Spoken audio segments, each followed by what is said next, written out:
Everyone, welcome back to my channel. कैसे हो आप सभी बच्चों आज हम पढ़ने वाले हैं 12th क्लास का एक इम्पोर्टेंट टॉपिक वैद्युत अपघटनी सेल, जिसको इलेक्ट्रोलाइटिक सेल बोलते हैं। बच्चों ये टॉपिक बहुत इंपॉर्टेंट है, बहुत बार रिपीट हो चुका है, तो चलिए पढ़ते हैं। देखिए वैद्युत अपघटनी सेल होता क्या है, आपको सिंपली समझा दूँ कि एक ऐसी प्रोसेस होती है जिसके अंतर्गत हम वैद्युत ऊर्जा का रासायनिक ऊर्जा में परिवर्तन करते हैं। ठीक है, और वैद्युत अपघटनी सेल जो है मतलब इसमें बाह्य माध्यम द्वारा विद्युत ऊर्जा दी जाती है, विद्युत धारा दी जाती है। ठीक है, तो इसको चलिए स्टार्ट करते हैं। सबसे पहले आपको ये डायग्राम दिखाई दे रहा होगा, बस इस डायग्राम से ही आपको पूरी चीज़ें क्लियर हो जाएंगी। तो सबसे पहले हम इनके नाम देख लेते हैं, कहाँ क्या होता है। ठीक है, तो बच्चों इसके अंदर जो होती हैं, इसके अंदर एक पात्र होता है जिसके अंदर दो धातु की छड़ें होती हैं।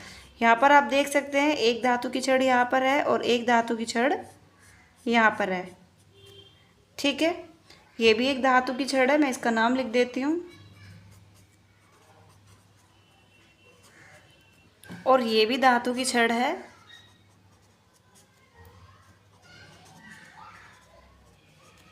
ठीक है, अब धातु की छड़ में यहाँ पर होता क्या आता है, ये जो धातु की दोनों छड़ होती हैं इसके अंदर विलयन होता है। विलयन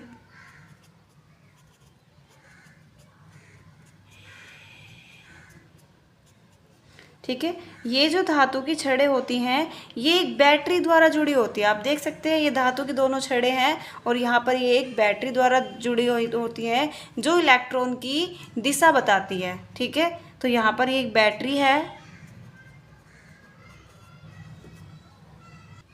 देखिए स्टूडेंट्स, ये जो बैटरी है, ठीक है, इससे हमें जो होता है इलेक्ट्रॉन जो होता है उसके प्रवाह की दिशा पता चलती है, जैसे यहाँ पर आप देख सकते हैं। ठीक है, अब ये जो बच्चों विद्युत अपघट्य सेल होती है, इसमें जो होता है ये कुचालक का बना हुआ होता है और इसमें जो हमारा NaCl होता है वो या तो गलित अवस्था में होता है या फिर घुलित अवस्था में होता है। ठीक है, तो आप इस तरह से लिख सकते हैं, इधर आपका जो होता है एनोड होता है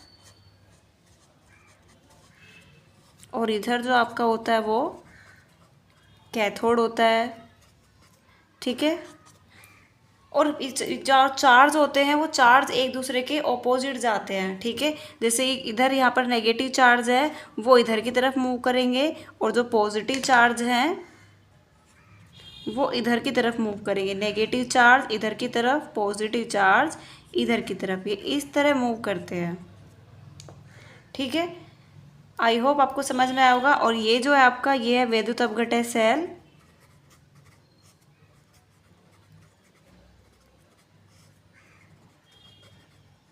ठीक है, और इसके अंदर जो भरा हुआ है वो भरा हुआ है NaCl गलित अवस्था में। ठीक है, बस इससे ही आपका काम हो जाएगा, आपको समझ में आ गया होगा। अब देखिए इसकी संरचना देखते हैं। वैद्युत अपघटनी सेल कुचालक पदार्थ की बनी होती है। ये जो आपकी वैद्युत अपघटनी सेल है ये कुचालक पदार्थ की बनी होती है, जैसे हमारा कांच हुआ, बेकेलाइट हुआ। ठीक है, इसमें वैद्युत अपघट्य का विलयन जो होता है वो गलित अवस्था में होता है। यानी कि ये जो हमने विलयन लिया है ना, ये जो विलयन लिया है यानी कि जो NaCl लिया है वो गलित अवस्था में होता है। ठीक है, गलित अवस्था में मतलब इस तरह होता है कि हम उसको अलग अलग तोड़ सकते हैं।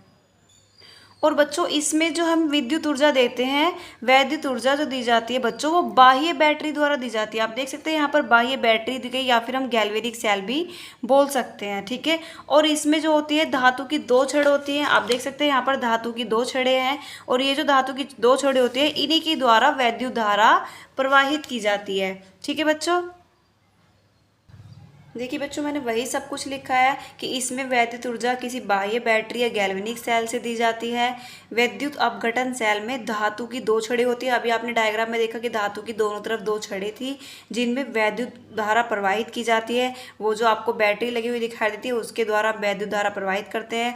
धातु की एक छड़ पर कैथोड होता है और एक छड़ पर एनोड होता है। आपने देखा होगा कि मैंने एक तरफ कैथोड और एक तरफ एनोड लगाया था। ठीक है, वैद्युत धारा प्रवाहित करने पर आयनों की अनियमित गति जो होती है वो नियमित गति में बदल जाती है। मतलब जो जब इसके अंदर वैद्युत धारा प्रवाहित करते हैं तो आयन जो होते हैं वो नियमित हो जाते हैं, मतलब निकलते रहते हैं, एब्जॉर्ब होते रहते हैं, निकलते रहते हैं, एब्जॉर्ब होते रहते हैं, ठीक है।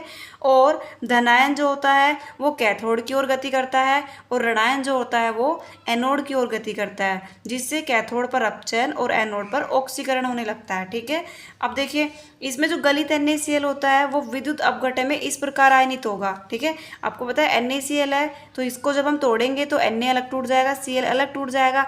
अब यहाँ पर कैथोड पर क्या हो रहा था, कैथोड पर आपका ये देखो मैंने यहाँ पर लिखा हुआ है कैथोड की ओर गति करते हैं तो कैथोड पर अपचयन और एनोड पर ऑक्सीकरण होता है।